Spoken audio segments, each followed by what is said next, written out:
Nakupeni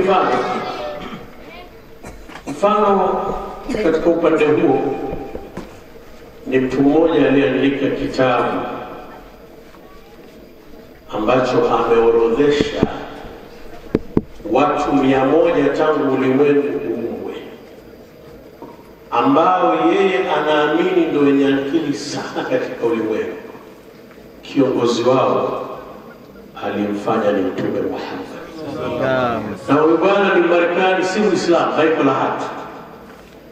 Tena katika kitabu chake anasema, my choice of Muhammad to lead the list of most influential persons may surprise some readers and questioned by others. Kwamba uamuzi wangu wa kumchagua Mtume Muhammad kuongoza orodha ya watu mashuhuri walioleta mchango mkubwa katika ulimwengu inaweza kuwashangaza wengi na kuulizwa na watu wengi, lakini mwisho analeta natija akisema, lakini yeye ndiye mtu pekee katika ulimwengu wa kihistoria ambaye aliyefanikiwa, ambaye ni mafanikio ya juu katika ulimwengu wa kisekula, ulimwengu usiokuwa wa kidini na ulimwengu uliokuwa wa kidini. Baada ya kusema haya, nini natija ya maneno haya kwenye hadhara hii? Natija kubwa, tumezungumza akili tukiwa Mtume Muhammad, kwamba ndio akili kubwa. Lakini ukichunguza sasa utaona Mtume Muhammad katika ulimwengu, yeye hakuwa mjenzi wa vitu, alikuwa mjenzi wa watu, kuonyesha katika ulimwengu kutambulika zaidi kwamba ni mtu wa maana ni kuwajenga watu zaidi kuliko kujenga vitu. Kwa alhadhirina, tunawajenga watu, ulimwengu utatutambua kama alivyotambulika Mtume. Tusing'ang'anie kujenga vitu. Lakini kwa nini Mtume alijenga watu?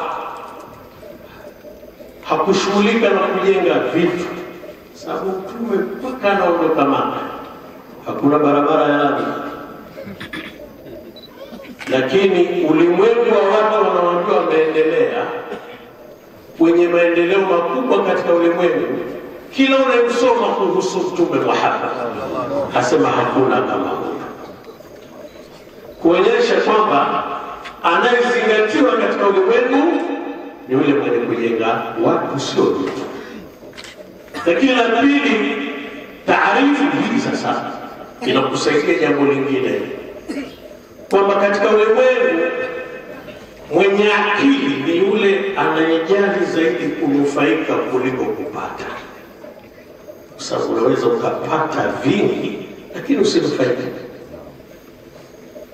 Kwa hiyo Mtume Muhammad aliandaa watu ambao watanufaika na ulimwengu, sio watakaopata ulimwengu. Sio kama naeleweka vizuri? Sababu kuna kunufaika na kupata. Unaweza ukapata kila kitu. Nakupa mfano mdogo tu. Ikiwa kuna maradhi mathalan ya sukari, alafu ukawekewa vitu unavyovitamani, unatamani soda, unatamani nini, unatamani vyote vya sukari, pale utakuwa umepata lakini ukunufaika nayo. Lakini jambo la tatu, tunapata natija gani nyingine katika hadhara hii? Natija nyingine tunayoipata, kumbe akili ni ukamilifu wa kushikamana na sheria za Mungu. Mwenye akili ni yule anayoshikamana vizuri na sheria za Mungu.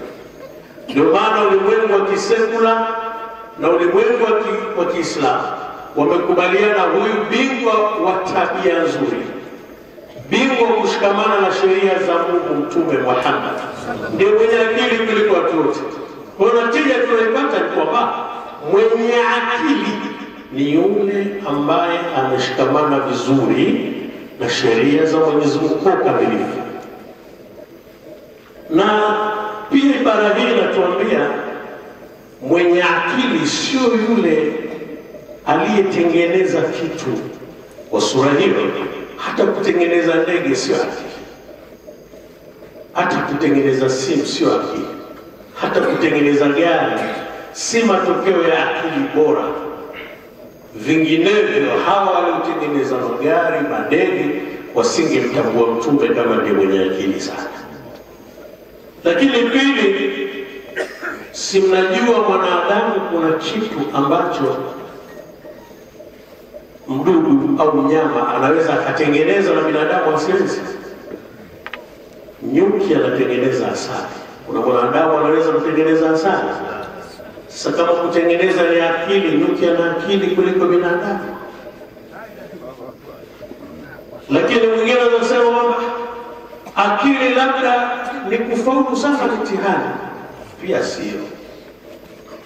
Yule ni wingi wa kumbukumbu, sio akili.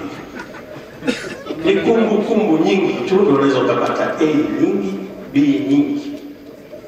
Lakini ile sio akili. Akili, kipimo cha akili ni tabia. Ndio maana mtume akawa ni bingwa wa tabia njema.